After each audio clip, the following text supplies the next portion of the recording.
Good evening, Bodhisattvas. Lovely to see you all. Let's sit together for some time. Feel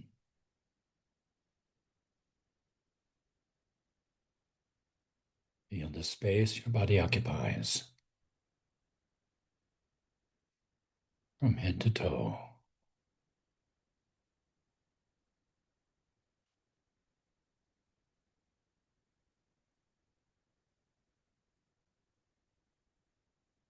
In that quiet cave of space,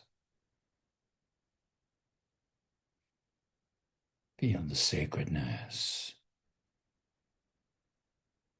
the silence.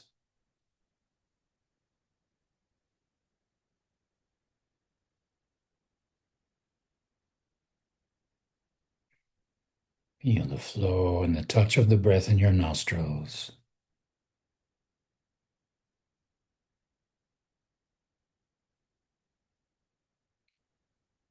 Observing the wave of breath and prana.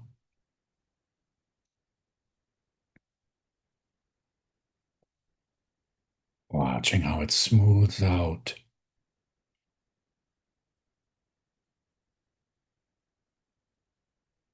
lengthens, becomes more subtle.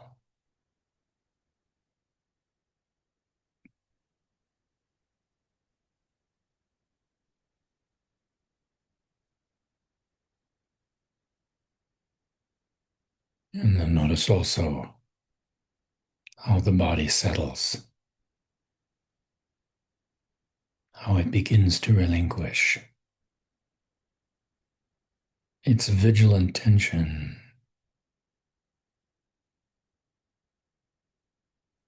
when it senses your presence.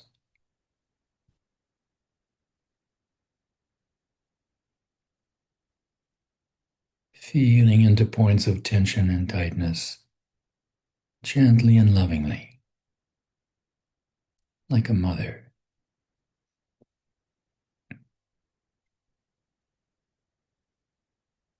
Calming your restless 2-year-old by turning in their direction. Feel inside the top of your head and your forehead.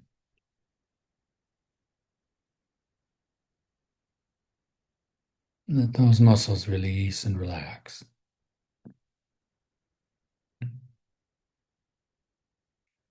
And feel around your eyes and eyebrows.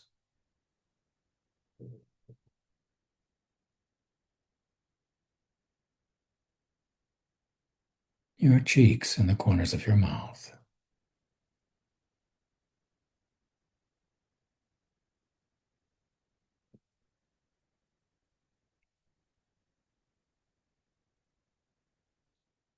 Release the corners of your jaw.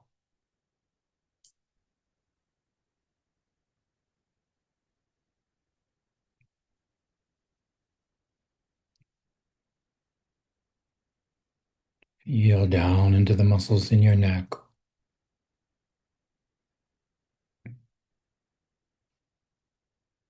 And from your throat center, feel along your shoulders out toward your fingertips, upper arms, forearms, hands, fingers, and fingertips.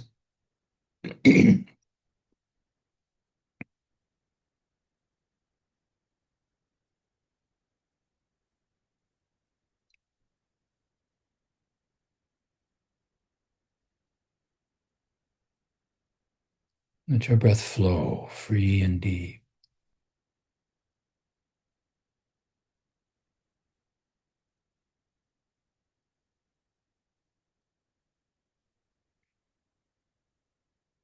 Relax your fingertips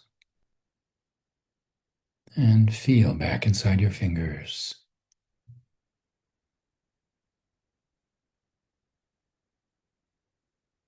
Let your fingers go as if they could just float away.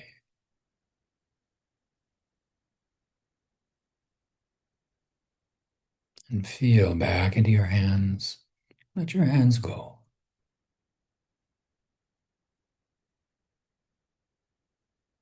And then your forearms,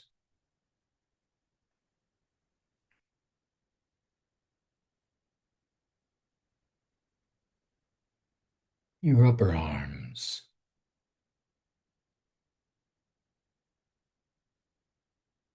and your shoulders.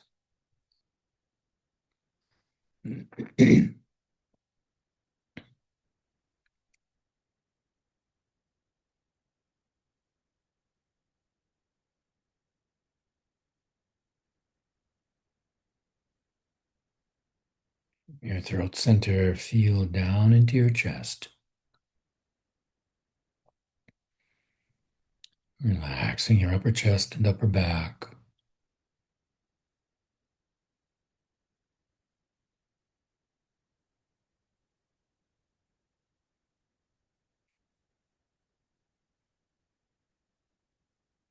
Feel into the muscles between your ribs. Allow them to release.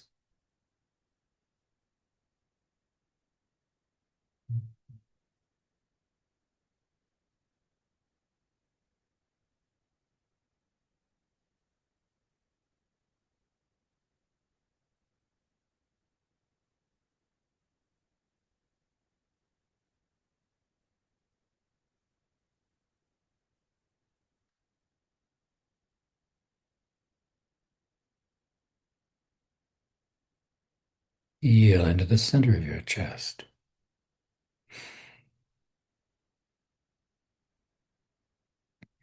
Exhaling and inhaling from that space, free and deep.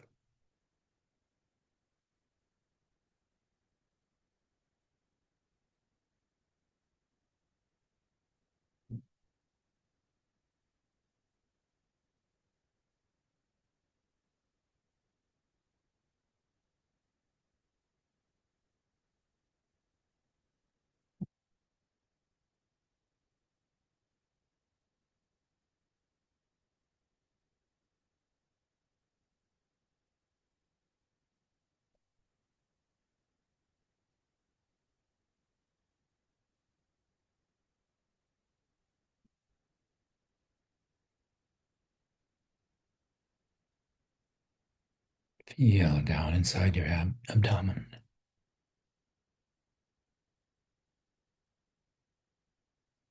Stomach muscles rising and falling with a wave of breath and prana.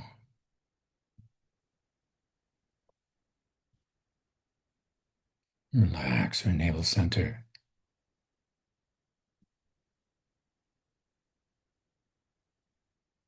Feel down into your hip joints.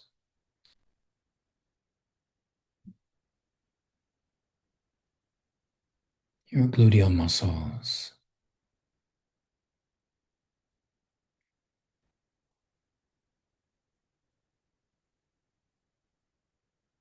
Relax your thighs.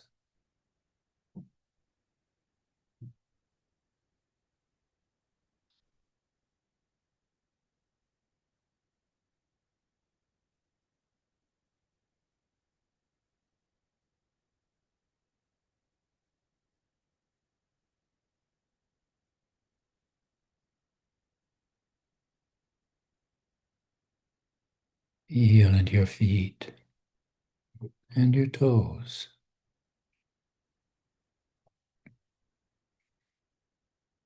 Feel all your toes.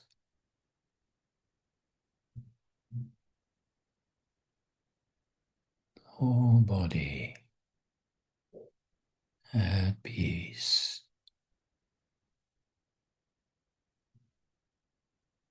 Whole energy field.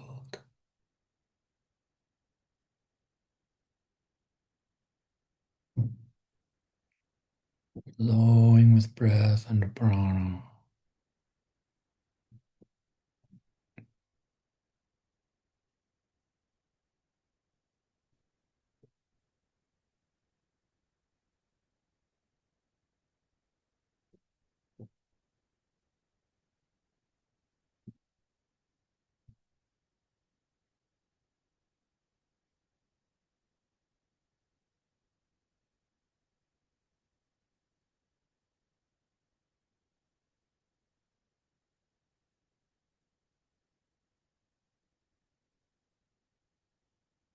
Now feel that flow along your spine between your navel and your nostrils.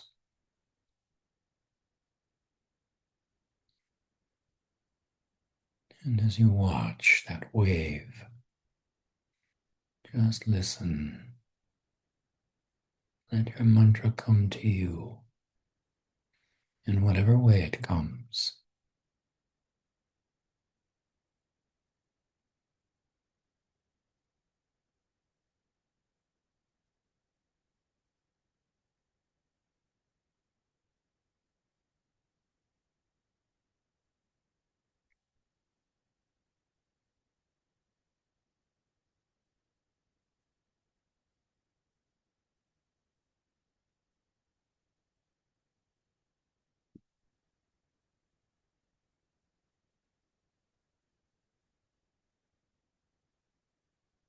Feel that gentle song.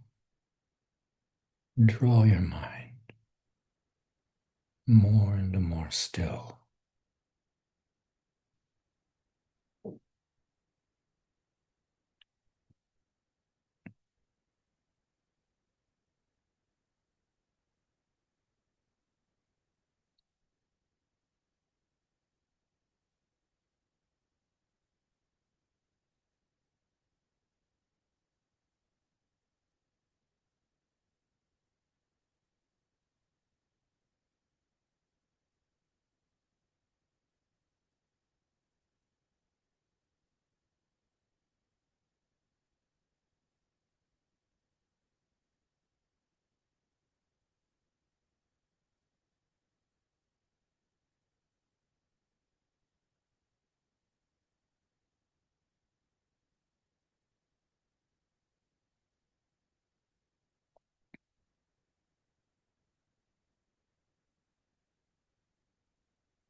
As your mind settles into your mantra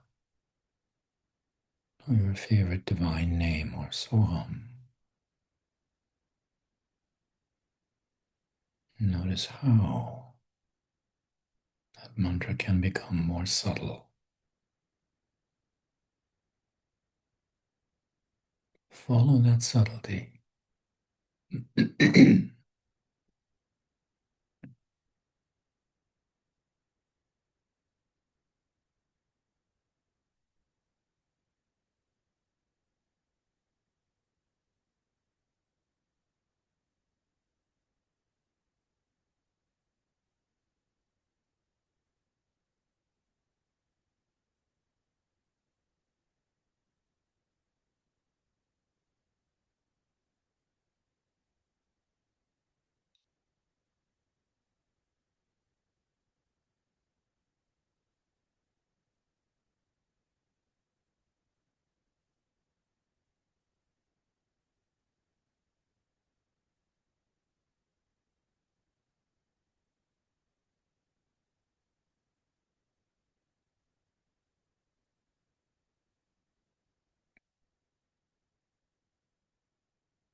Feel that flow along the bridge of your nose, between the eyebrow center and nasagra. Mantra sound resonating in that space.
Feel that flow through the left hand channel in the left nostril.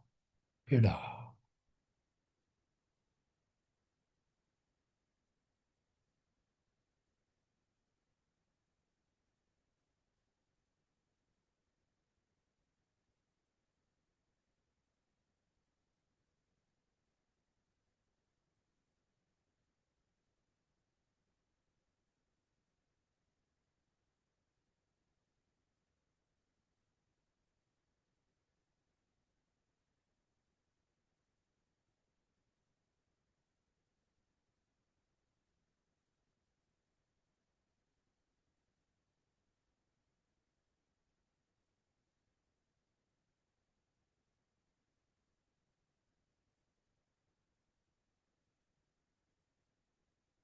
Feel that flow through the right hand channel in the right nostril. Pingla.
Leave left and right. And let your awareness sink between in the middle space. Madhyastha. Shunya Swara.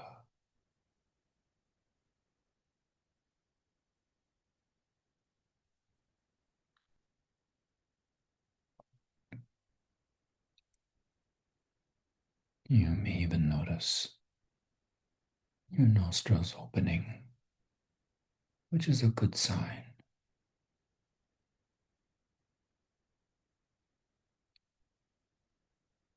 Breath may become very subtle. Just follow the presence of the mantra.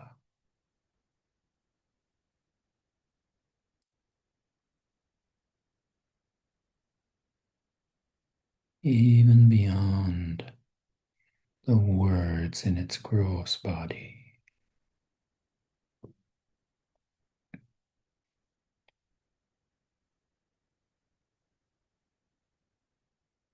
And let that Shakti guide you wherever you need to go. Perhaps into a chamber of silence.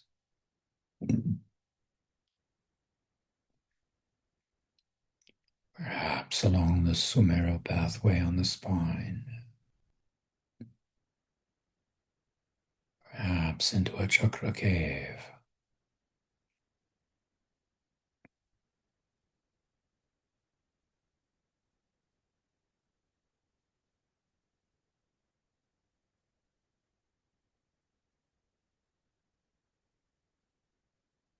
Do your best to sense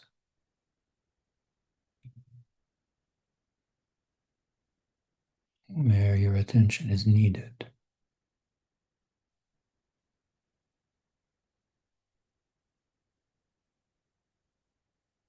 where it can heal, where it can go deeper.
Holding this awareness,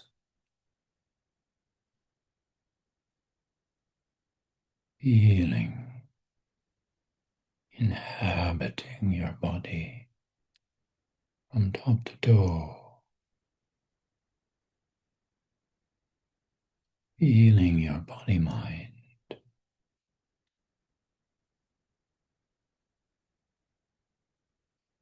Let your mind turn gently outwards.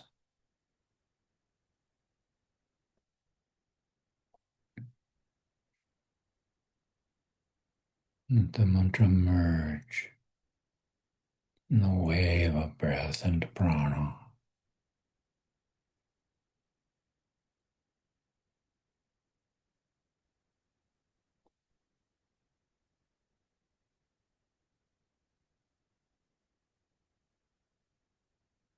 Filling the cave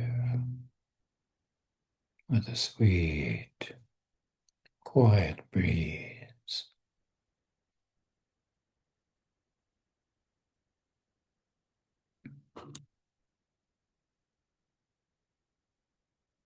Gently bring your palms before your face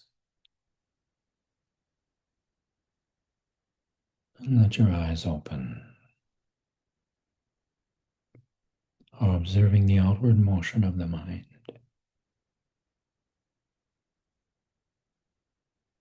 Let your heart fill your palms with blossoms of gratitude, offered for the well-being of all creatures,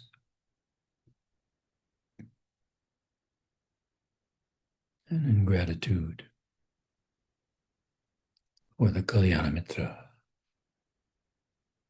the Guru, the spiritual friend, linking us heart to heart over great distances and coming to us at every moment with every breath we take. Om Shanti, Shanti, Shanti.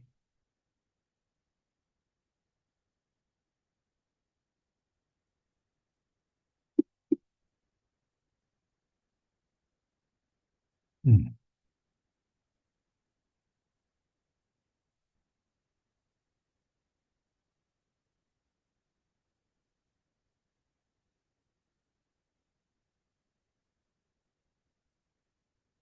Sujata, wonderful.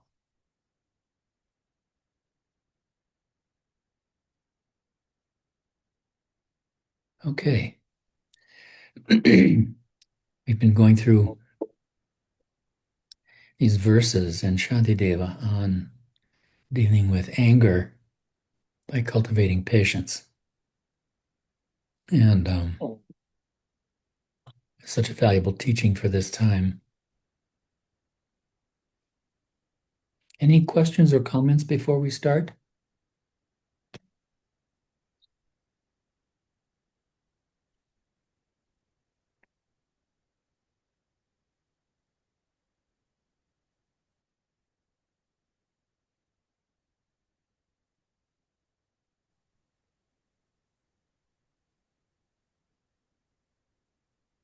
We left off, as I recall, around verse 7 in chapter 6.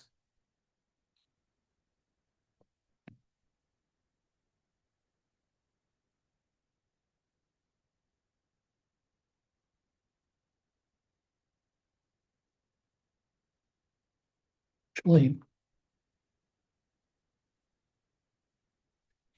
I think we had talked about towards the end of the class the comment that she makes in the commentary on verse 3 about being able to really examine anger carefully in meditation, to be able to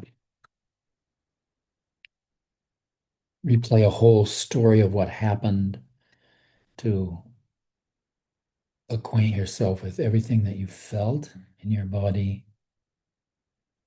with all the thoughts that came with it, and really sort of going through the whole experience mindfully. Try to experience the anger non-verbally, she says, by getting to know its qualities. What color is it? What temperature? How does it smell or taste? So really trying to explore the geography of anger that comes up.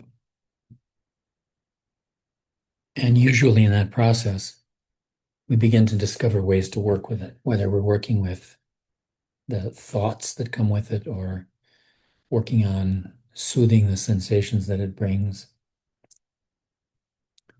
And also beginning to think about how those emotions motivate us to act and asking us the question is about whether this is skillful. She goes on in verse 4. Noble chieftains full of hate will be attacked and slain by even those who look to them for honors and possessions. From family and friends estranged and shunned by those attracted by their bounty, men of anger have no joy, forsaken by all happiness and peace. And here she's talking about dealing with unpleasant people, whether those are the politicians that we love to complain about, and hooray for the Hungarians. They did a great job of electing a better government this time. Um, or whether we're talking about some of the abusive people among our friends and family, people that we are bound to be involved with one way or another as we go through our lives and trying to figure out a way to stay skillful and not get hooked by them. These are the hardest ones, really, because that's where the hooks are the deepest. This is where it's so useful to know your triggers, as they say in the trauma biz. What sets off those feelings of anger? Um, the other point that Shantideva makes in these verses is the way that people who are angry have no joy, forsaken by all happiness and peace. Part of the reason they are the way they are is that they don't really have much experience with the positive side of their emotional life. In some cases, none whatsoever. In the case, for example, of someone we would classify as a psychopath or a sociopath, we know from brain scans of such people that they really don't have emotions in the normal sense at all. The only emotion they have is anger. And there's a fellow in British Columbia, Robert Hare is his name, who's done a great deal of work on this. And his research is very much utilized in forensic psychiatry and psychology when it comes to people like sex offenders and criminals. And there is a subset of that group who, if you imprison them, if you contain them and try to use any kind of therapy on them, they get more angry and more dangerous. They escalate their effort to control because that's what their anger is really about. If you put them in a functional MRI machine and give them a task that pulls for a certain emotional response, you won't see the emotional centers in their midbrain light up. What you'll see is their frontal lobe getting very active. Why is that? It happens because their frontal lobe is trying to make some kind of a picture of what it would look like to have an emotion. and is also trying to figure out how can I control these people? And that's where the escalating anger and rage comes in, you know. Um, Did they try? Uh, they tried various forms of therapy. I take it. yeah, Uh, and even which country was this? this was in Canada and British Columbia. Also, quite a So bit of then, research in the United States as well. so then And probably not psilocybin therapy. no, no.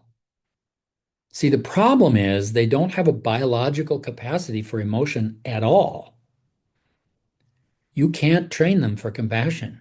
It's not possible. They don't have the brain for it.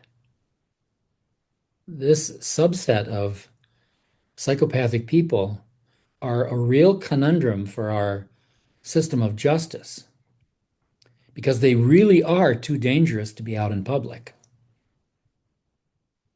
How do Then we constrain they're them if they haven't committed a crime? Most of the time they have committed a crime, so yeah, it's not but too their hard. brains need rewiring. Then But they can't be, there's no wires there to work with. There's no emotion wires there. And all the efforts that have been made to date to sort of somehow find something that's workable hasn't worked. And some people have used this as an article, or as an argument to stop providing rehabilitation in prisons for everybody. This is a very commonplace political argument that gets made, particularly with respect to sex offenders. Just lock them up. That's all we can do is lock them up. And it turns out that that glosses over a large number, actually the majority of offenders who actually do have the capacity to get better. They do have some capacity for emotion. They can be trained.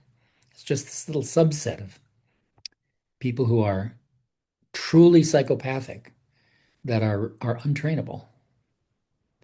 Um, that's why I say if our president actually ever really got it through his head that he'd failed at anything, almost no matter how small, he'll kill himself or he'll get somebody else to kill him. It's that black and white for that kind of person. So the suffering that those people live with is it's enormous and it's a terrible conundrum and it's very difficult to deal with. Our legal system just constantly chasing its tail. We had an episode of this that happened in the Minnesota court system. We have a system in Minnesota where if somebody is somebody is adjudicated to be either a sexually dangerous person or a sexual psychopath. Those are two different legal definitions. But if you meet either of those criteria, you can be civilly committed to a psychiatric hospital for life. In other words, you can be sent to prison for having committed no crime. This is an enormous offense to civil liberties. And there are lots of people in Minnesota in that position. They have been committed to hospital programs, not having committed any crimes, and they have no chance whatsoever of getting out because the system is designed that nobody, the programs are designed so that nobody will ever graduate from them.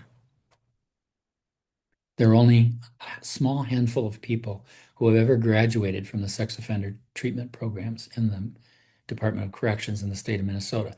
This case was taken to federal court some years ago, and the judge said to the governor at the time, he said, "You can't do this. If you persist in keeping this civil liberties nightmare going, I'm going to release all these people into the public." And the governor said to the judge, "Well, release them if you must, but we're going to lock them up again. We can't have these people on the streets." And that was the end of it. It was just a stalemate, and there's been no resolution of it since then. So it's a very difficult problem how you deal with those people who have so little capacity to change. And it's really important to know the difference, of course, to be able to see which people are that far along. Um, and from a legal perspective, That's actually a judgment that requires quite a bit of forensic work. And it should, because that's a pretty stiff label that you're putting on somebody. And I have a question. Sure. So these folks that we're talking about, they're either born that way or they're created. And what does that have to do with karma? Ah, well, great question. Great question. Karma is not punishment and it's not fate, which are, of course, two of its common sort of translations in the ordinary mind. Karma is the results of your action in the past. I have a person that I've been working with spiritually who is having just a horrible time trying to recover from being sexually abused. And she keeps saying to me, "Why is God punishing me?" And for 4 years now, just about every day, I have said to her, God didn't do this. God is not punishing you. You know, your ability to change your future rests in how you act in the present. Your present action is what creates the mental impressions that become the seeds of your future karma. These impressions sink down into the into the mind field, and they remain there until they mature to bear their fruit. The metaphor that's used all the time is a botanical one. When those seeds are ready to bear their fruit, they come together and form a subtle pattern as you're leaving the previous body. This is actually described by Patanjali in chapter 2 of the Yoga Sutras. Three things are determined in that process: the species of your next birth, the longevity of that life, and the degree of pain and pleasure that you'll experience. And that subtle pattern of sanskaras, of subtle impressions that constitute your karma, is what shapes your body and your family in the next life. So when I encounter, now, I think to a lot of people that sounds terrible, especially in the case of people who are suffering a lot in this life. But there's actually a very hopeful side to it, which is about how you have it in your power to change what your future will be based on how you respond to how the past is coming up in the present.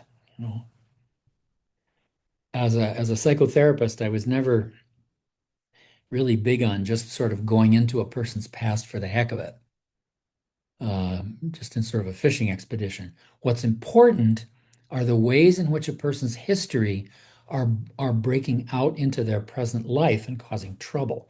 Then you need to understand what the past is about and how you can begin to craft for yourself a way to do better, a way to, and it's a great phrase, to do better, to act in a way that creates more positive sanskaras for the sake of the future.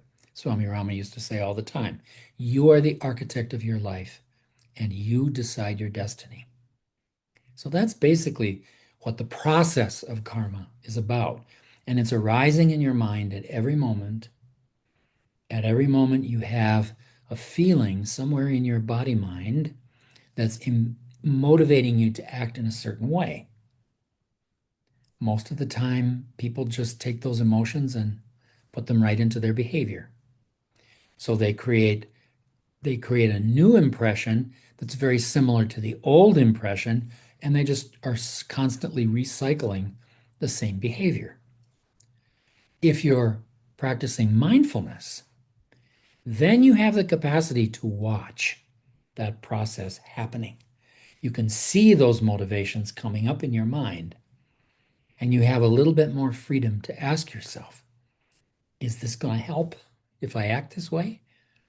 Is it going to work? Is it going to create a better situation in the future? And in my experience, especially concerning anger and rage, very often the answer is no. And when I can really see that answer, then interestingly, the emotional momentum kind of goes poof. It doesn't bother me anymore. And I can come up with something more skillful to do, something that creates a better sanskara, something that creates a mind and a future experience that is more peaceful, more settled, more able to allow me to sit and do my meditation. So this is one aspect of the process of emotional purification, is being able to observe this process of karma and act accordingly. You know, It seems like, I mean, a psychopath should be able to learn how to meditate and future pace and at least get some sense of whether or not they're going to get some favorable or less than favorable outcome from a certain right. action. No, that's a really interesting question, David. And I'm just I haven't yet run across, I'm sure actually it must be out there somewhere, some research on trying to use mindfulness practices with people who are formally diagnosed psychopaths. It would be very interesting to see what happens. Even if there isn't a whole lot that happens in the present that looks like change, there's still creating a more sattvic impression for the future. It may not come to fruition in this life, but it will bear its fruit down the road. And, for that person, those psychopathic sanskaras are not the only thing in their mind, you know. They undoubtedly have sanskaras from other kinds of lives as well. And as they go forward in the process of reincarnation, hopefully some of those other influences will make themselves felt in their life. So I think that even if you don't see a lot of benefit in the present, that there probably will be a future benefit anyway. And as Shantideva recommends in some of these verses on patience, it's a good reason to be patient and to just continue to persist with these folks. This person that I mentioned a while ago, I have just decided that I have to be absolutely persistent, and I may be listening to this line of hers for the rest of my life, maybe. I don't know, we'll see. But I have to be willing to take that on. So it's important to pick your fights, pick the things that you're going to really invest your patience in. Obviously, with friends and family, it means a lot more than with people who are less continually involved in our lives. But back to the text.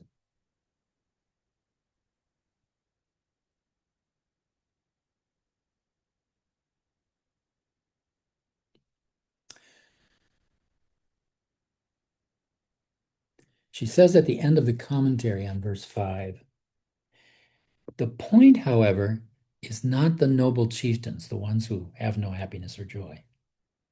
The point is to acknowledge our own anger and the way it harms us as much as it harms others. When people persist in belief systems or emotions that are not helpful to them and they just refuse to see how this is harming them, you get really angry and frustrated. Now, there's this term in psychotherapy, countertransference. Transference is the phenomenon in psychotherapy where you transfer onto the therapist the shapes of relationship that you have learned in your life so far. And this was working with this transference is basically the instrument that we have in most of our work in psychotherapy. It's very valuable. It was a while before Freud realized that the therapist also has a transference to the behavior of the client. We call it countertransference. We all have feelings about the people that we're working with. And in the beginning, the idea was that that was always a problem. The way that he thought about it was that it was always something to be avoided. But subsequent practitioners who were thinking a little more carefully about the question realized that those emotions that we have in response to people, that's our tool. That's our instrument in working with people. So we have to refine our tools. And as a therapist, boy, you got to learn a lot of patience because people will sit there for months and months and months and say the same dumb stuff over and over again. You know, we've all done this. We've all done this with people in our lives at one time or another, persisted in some idiotic belief that we had that wasn't working and we just couldn't give it up for one reason or another. And it's difficult to maintain your patience long enough for a person to find their way into circumstances that can help that belief begin to change. But I'll tell you, when it happens, if you can muster that kind of patience, it is so wonderful to see what happens. I've often talked about my other client that I speak with from time to time, even though we're not doing therapy anymore, who had such a terrible sexual abuse history and used to come at me with rage for every session for like 10 years, would be screaming at me for half an hour, and then all of a sudden he'd begin to transform whatever he was talking about into humor. That was his way of dealing with his suffering. But he was very obnoxious to the people around him, and he was getting into fights with people in his family all the time. And I could, talk to him about this till I was blue in the face, and it didn't seem to do any good, but I just persisted with him because I knew it was necessary. The other thing that I did at one point, if you remember the story, is I brought him into the meditation center. And he came in one of his characteristic rages. He opened the door, and the moment he walked in to the front hallway, he looked around and he said, "What is this place?" The atmosphere somehow melted his rage. It was so interesting to watch this happen. And he came 2 or 3 more times. And on top of all the other suffering in his life, at one point, his partner was murdered almost in front of him. And I thought that would really do him in. I really, the night that happened, I just wondered, oh my God, what are we going to do now? But within 2 or 3 sessions, and this was like 9 months after the murder happened, he came into a session at the center one day and he said, I've been thinking about this. It's always a good phrase to hear. I've been thinking about this. And if I really want to honor my partner's life, he was really devoted to St. Francis and to the prayer of St. Francis. He really tried to live that way. And if I want to honor his life, I really should try to do the same thing. I need to give up all this anger and rage and stuff. He just dropped it. After 10 years of yelling at me, he just dropped it. It was so beautiful to see this happen. I actually recently had a conversation with him. The circumstances of the murder were that a mentally ill person was out on a leave from his psychiatric hospital to which he was committed. He wasn't a psychopath, but he did have a really serious mental illness that made him homicidal when he was having delusions. And it was in one of these, he came out of the hospital on this pass that he should never have gotten and ended up sort of having a relapse. And he's driving down the street one day and he sees this guy and he thinks, I got to run him over. And he does it, runs him over with a car. Realizing this at the point where this anger had dropped away, my client all of a sudden decided, I should probably do something to try to fix the mental health system so that these people don't fall through the cracks and get put out in the public again when they shouldn't be there. And so he worked with people in the state legislature. He got a law passed that changed the situation.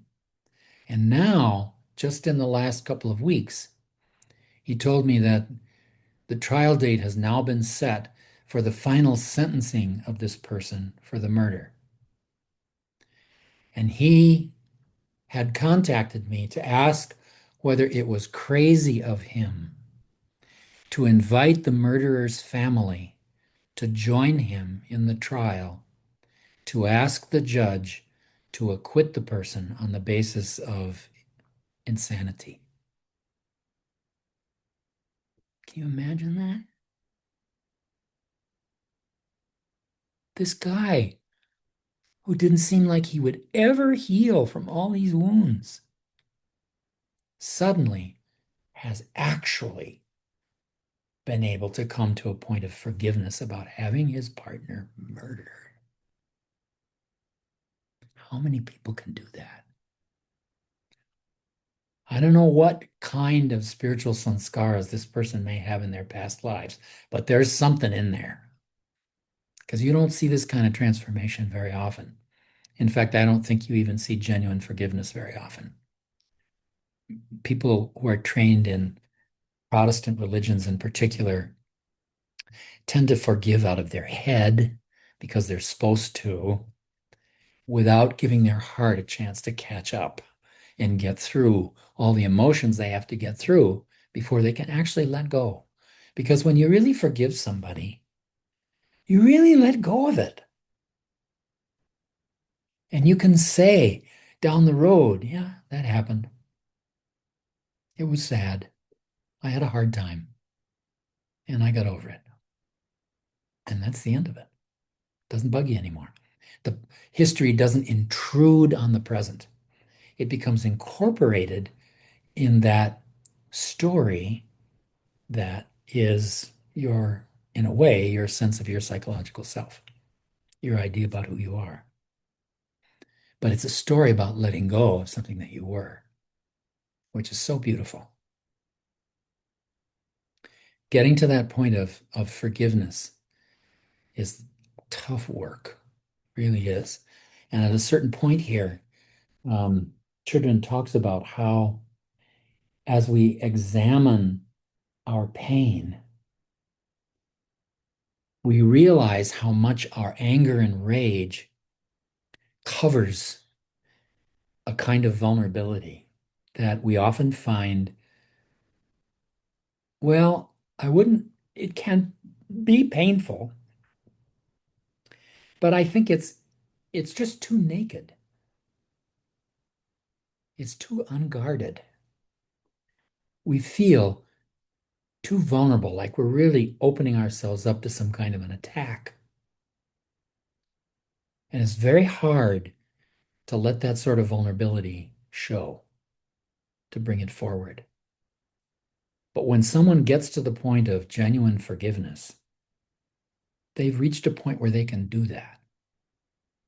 They can be vulnerable enough to actually love the person that harmed them. Sometimes when people are beginning the process of recovery from a significant trauma, I might tell them about some examples of this kind of forgiveness. And they often say, how is it possible for somebody who was sexually abused to forgive their abuser? I don't think that's possible. Well, what I can tell them is that I've seen it. I've seen it more than once, more than twice. It can happen. It's always the goal. But it's not a goal that I insist on because I know that there are some people who just can't get there. They can get a certain distance along the way and are much better for it.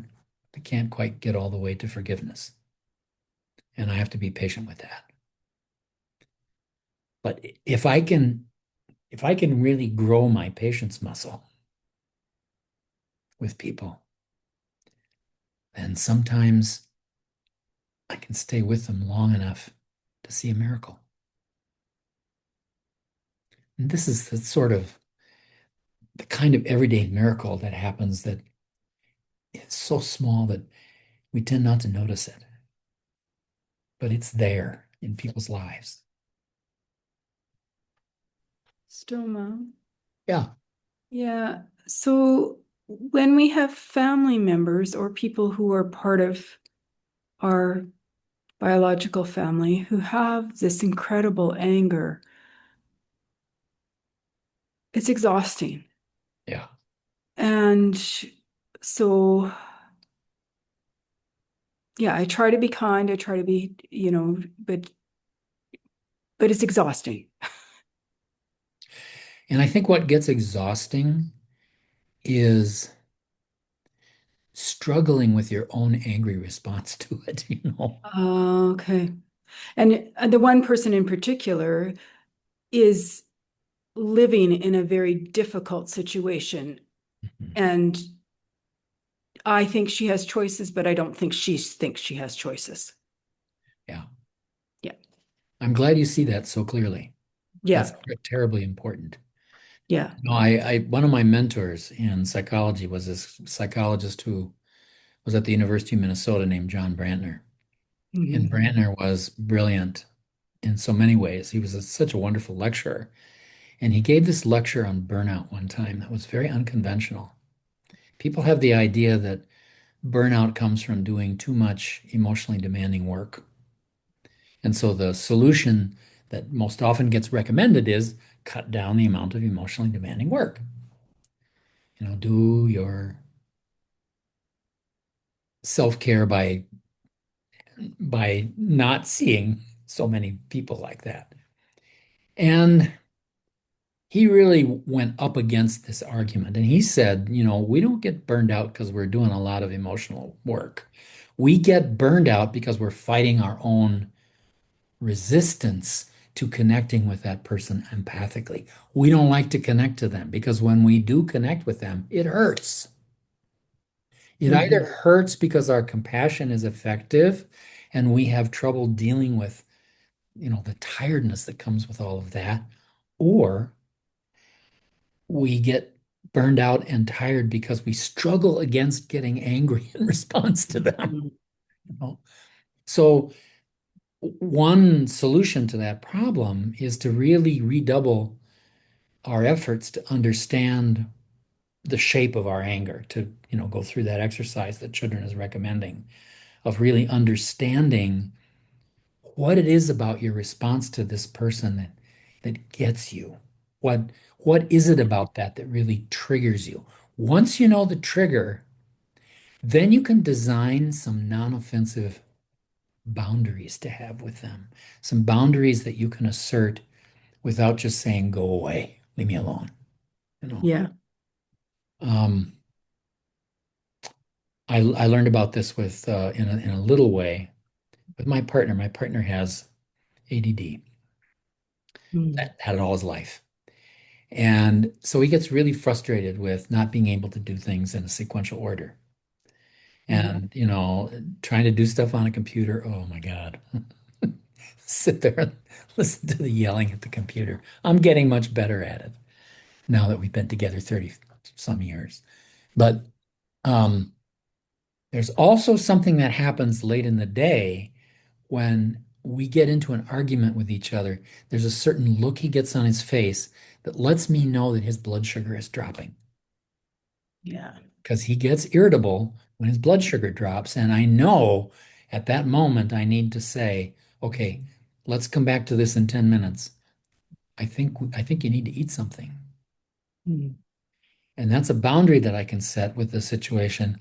If he sits and eats something for 10 minutes, then we can keep the conversation going and it's fine if we can get Mhm. his blood sugar back up again. So that's a small example of how that sort of thing can work. So, I'd encourage you to really to look carefully at the sources of your response to that person in your family to get a sense of what it is that triggers you so much. Yeah. Because then you can have some creative ideas about how to protect yourself without being rejecting. Because a lot of times in these situations, one of the things that the other person is terrified of is being abandoned because so many people do it with them because they're so angry, Right. and unpleasant, and they're scared of people leaving them. This is one of the problems I have with couples who are domestically abusive. If you try to break off an argument that they're having, at least one person in the couple is going to feel abandoned, and that can really cause them to spiral. So I tell them, if you're going to take a break to settle down and get your balance back, always make an appointment to come back to it. 10 minutes, an hour, tomorrow, whatever the reasonable time frame is. But if you have that commitment, and then make sure you follow up on it. If you have that commitment to come back, then the person is less likely to feel so abandoned. Is that helpful, I hope? Yes, very helpful in many levels. Thank you. Good. And this is exactly the sort of thing that persuades me to keep sort of going through these texts that we read at a snail's pace, because things come up about how they apply to living your life. And I really want us to sort of find those practicalities in the texts. So thank you very much for that question, Nora. It was a really good one. Verse 6, all these ills are brought about by wrath, our sorrow-bearing enemy. But those who seize and crush their anger down will find their joy in this and future lives. Now, she makes a point of saying in her interpreted paragraph, she's not that Shantideva is not talking about repressing your anger and just, sort of shoving it down. Because if you just shove it down, it's going to pop out somewhere else that you don't want to see it. So it's really a matter of siding with courage and patience to be able to get through and understand what that anger is about, how it works, and how that implies something about how you can deal with it more skillfully. And Shantideva goes on to talk about this in the next verses. Getting what I do not want and all that hinders my desire, there my mind finds fuel for misery. Anger springs from it, oppressing me. Verse 8, therefore I will utterly destroy the sustenance of this my enemy, my foe, whose sole intention is to bring me injury and sorrow. Shantideva is talking about the impact of desire, of especially the instinctive desires that we have, so that the things that, frustrate us in life are getting what we don't want or not getting what we want, or sometimes somebody else getting what we want. We call that envy or jealousy. But most of our painful emotions have at least a part of them that are about how these desires get frustrated one way or another. So he's coming back to this idea that it's our desire that is at the root of our suffering, because we even feel suffering about our pleasures because we fear losing them. The satisfactions that we get from using the objects of desire to satisfy a desire are always temporary. The appetites always return. And so doing that is not a solution. It's not a permanent solution to the problem. The permanent solution to the problem, and this is good news, is having a joyful mind. A joyful mind, not just a pleasurable mind. Because joy is fundamentally different from pleasure.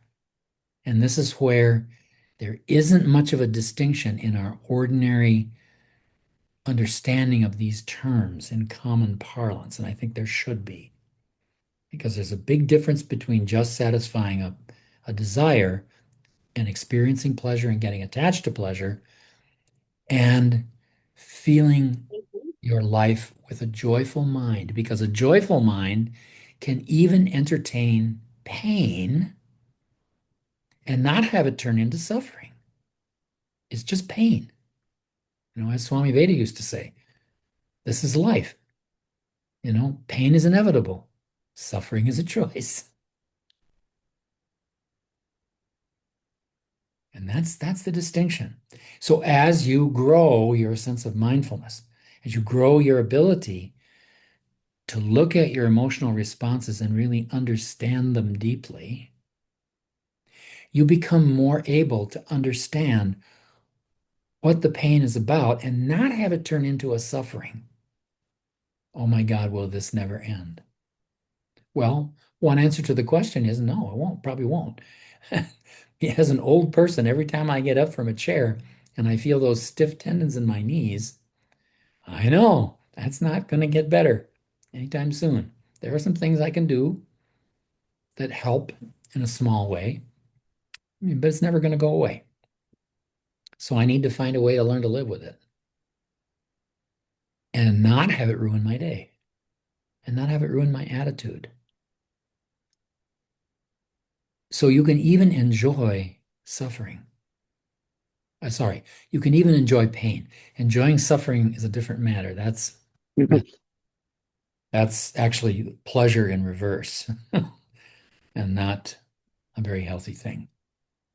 It's a way to obtain perverse pleasure, actually.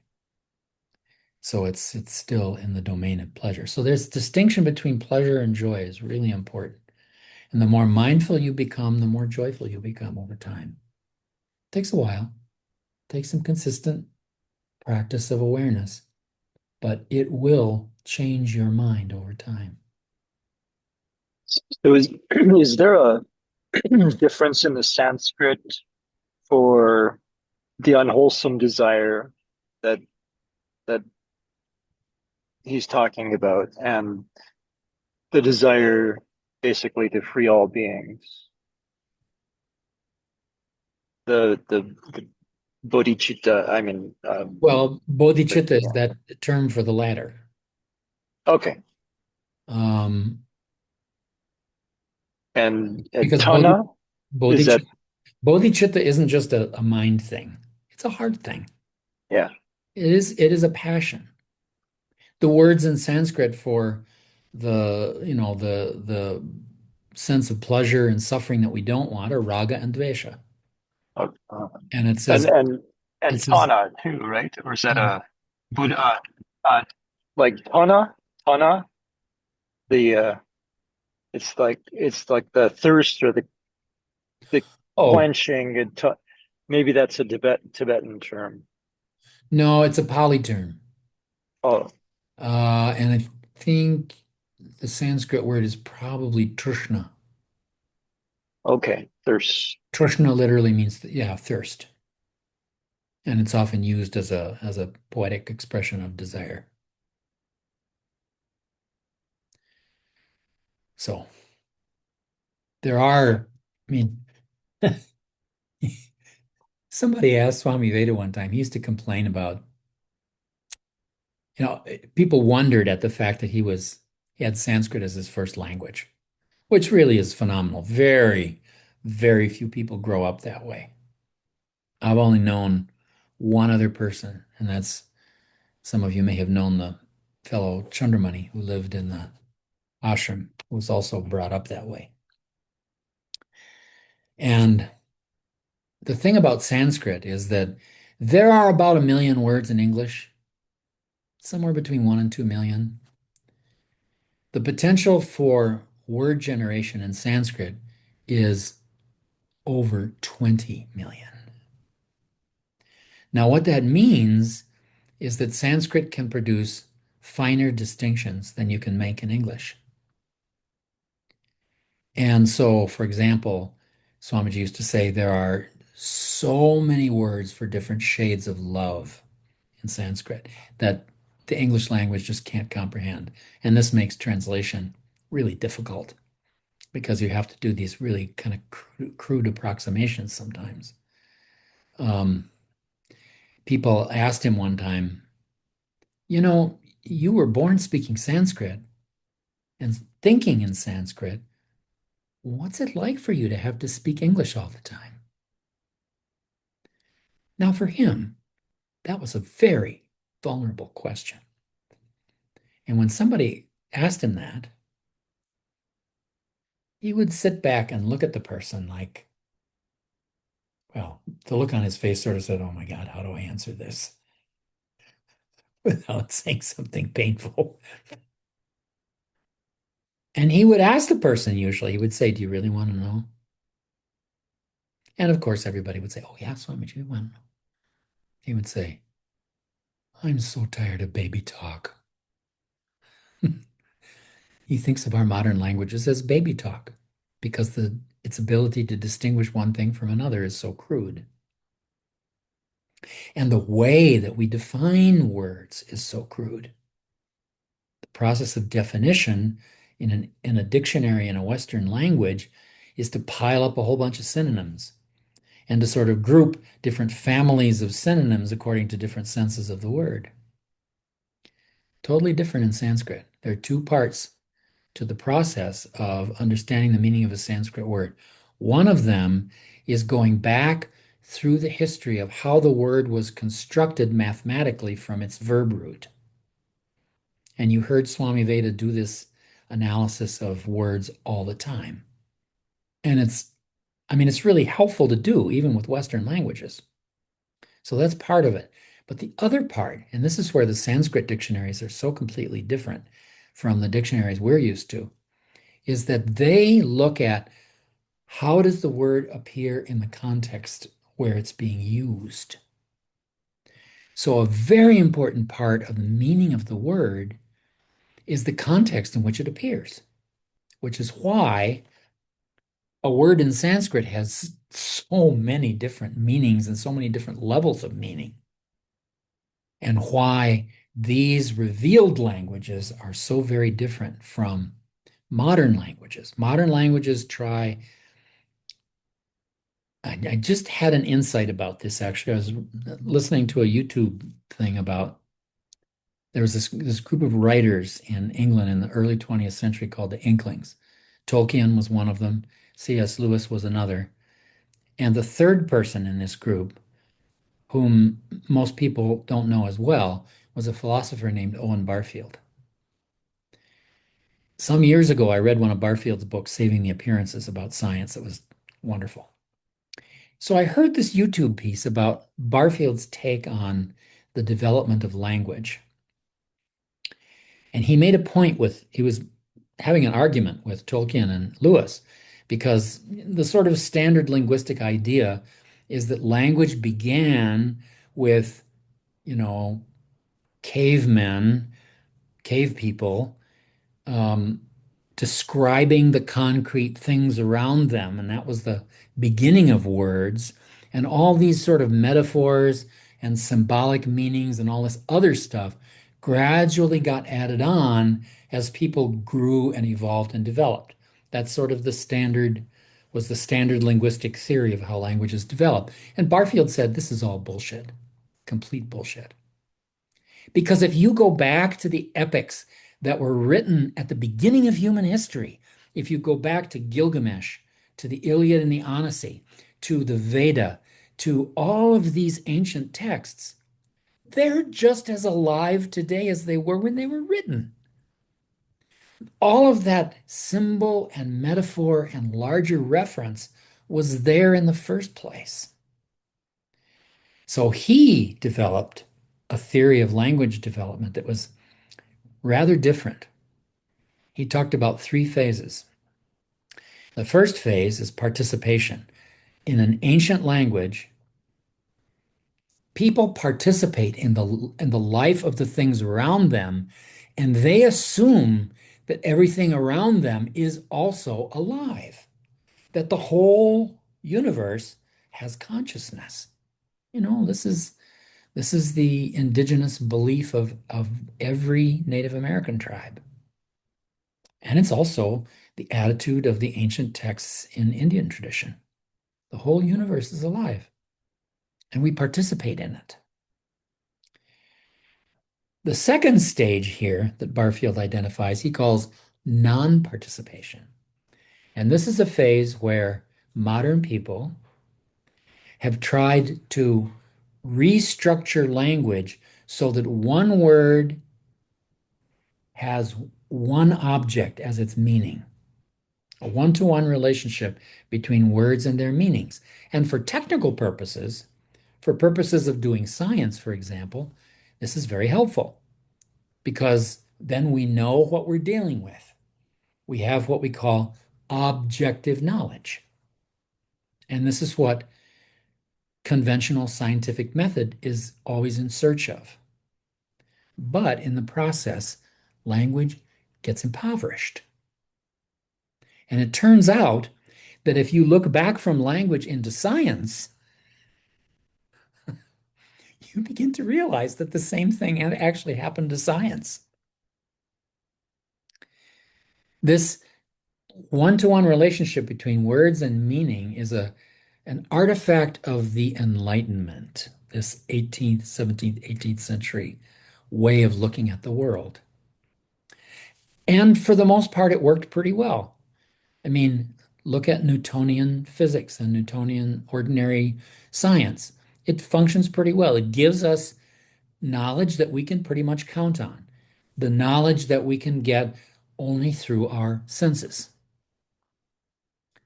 In ancient Indian tradition, this was the philosophy of Vaisheshika, which actually is very similar to Newtonian mechanics. Then the quantum people came along and they messed it all up. And all of these neat little discrete categories all of a sudden got really wonky and interconnected. And physics became this strange poetry. I mean, read Werner Heisenberg or any of the people in the Copenhagen School of Quantum Physics.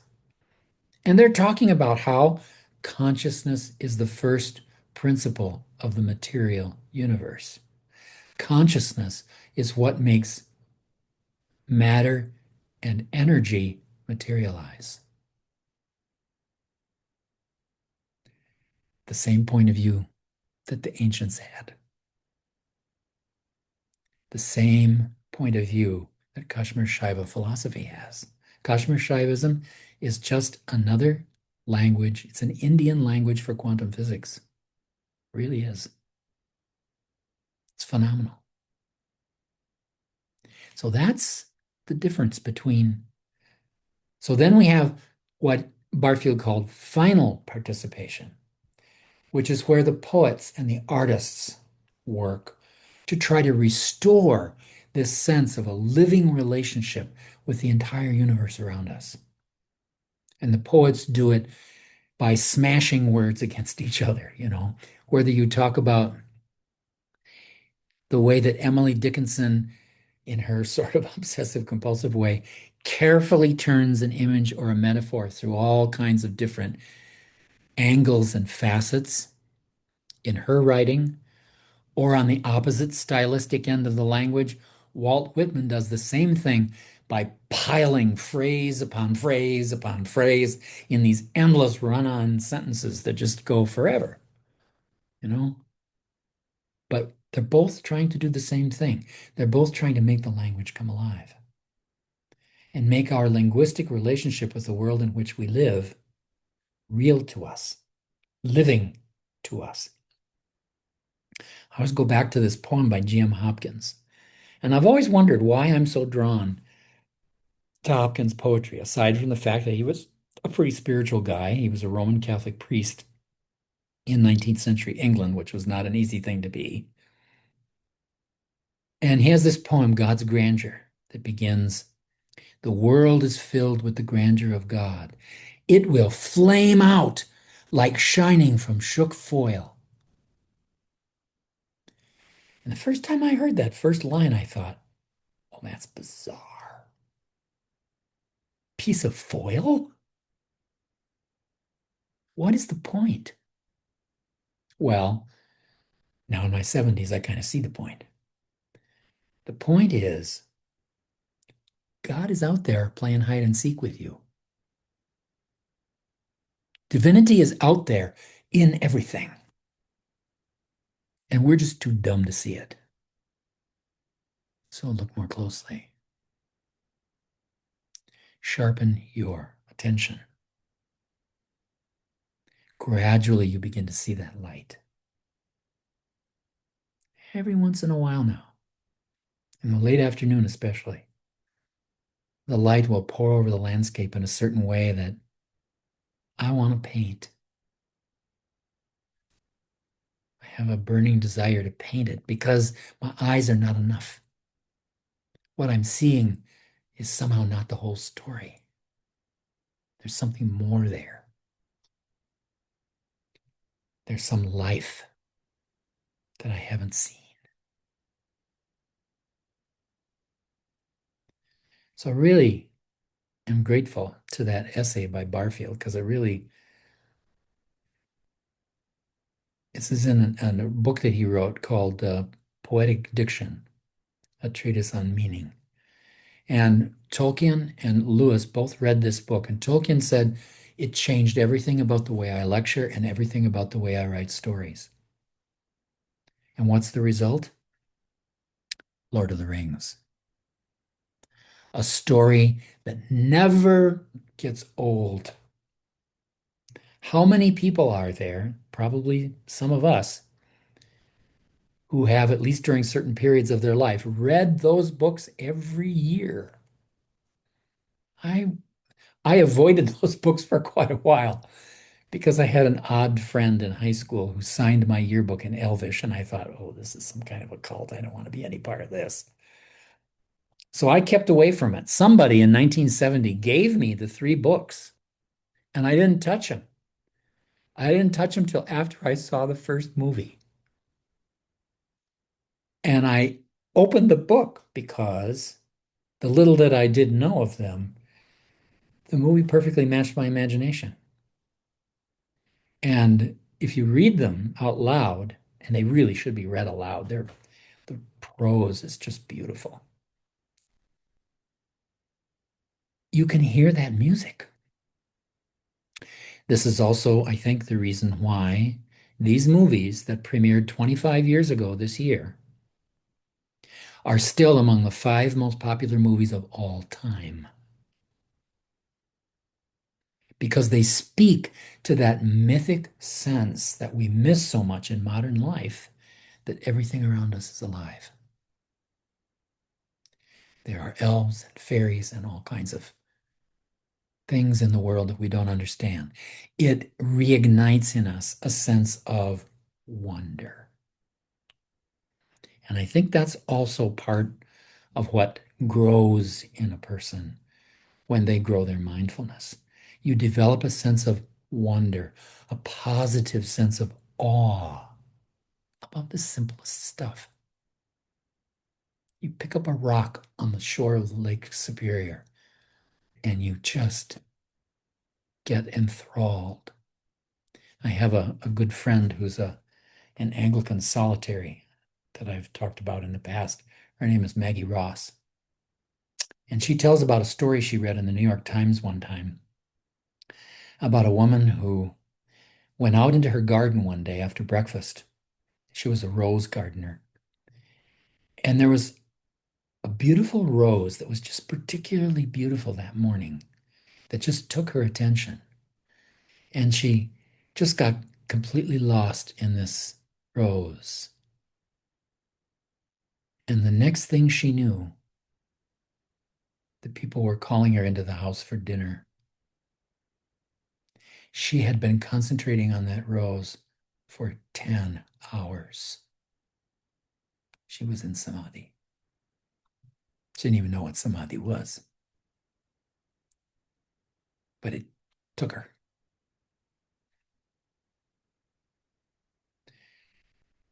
So I think that's a really good reason to cultivate that sense of wonderment, to have a sense of wonder about everything that comes in your life, especially the hard parts. Especially the hard parts, because that prepares us for the transition. That prepares us for the greatest fear we have, which is losing our habit, losing our habitual form. And we all have some fear about that, some bit of vulnerability that's kind of painful or at least scary. The more we face our fears and deal with those things by wondering at our suffering as we live, the more the process of our death can be a marvelous adventure. Another thing to wonder about. I find myself wondering about that. What's it going to be like?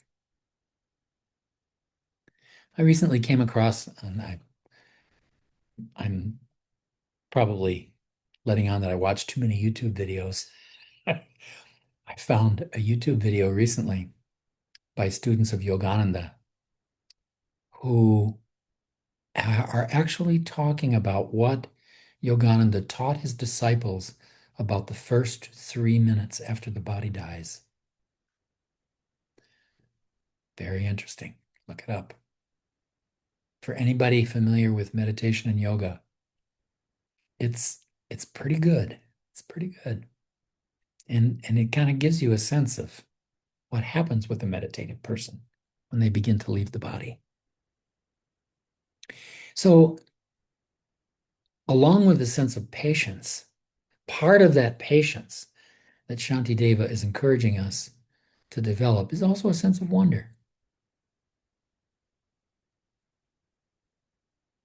And the more we come into that sense of wonder and awe about our lives, the more we become like a child. And of course, another great teacher of ours described that as the way to heaven. Only as you become like a little child shall you enter the kingdom. And whenever Jesus talks about the kingdom, substitute samadhi.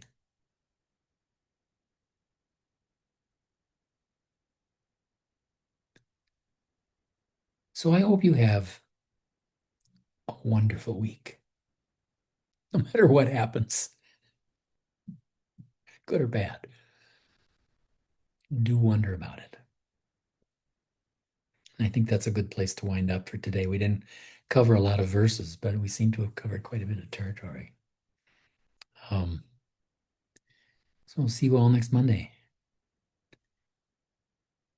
Take care. And like I said, have a wonderful week. Awesome. Thank you so much, Thelma. Thank And you so much. Thank you. let's just Thank close. you. Let's close for It's tonight. wonderful. 2 minutes of heart contact.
Om Tat Sat Brahmarpanamastu. Om Shanti, Shanti, Shanti.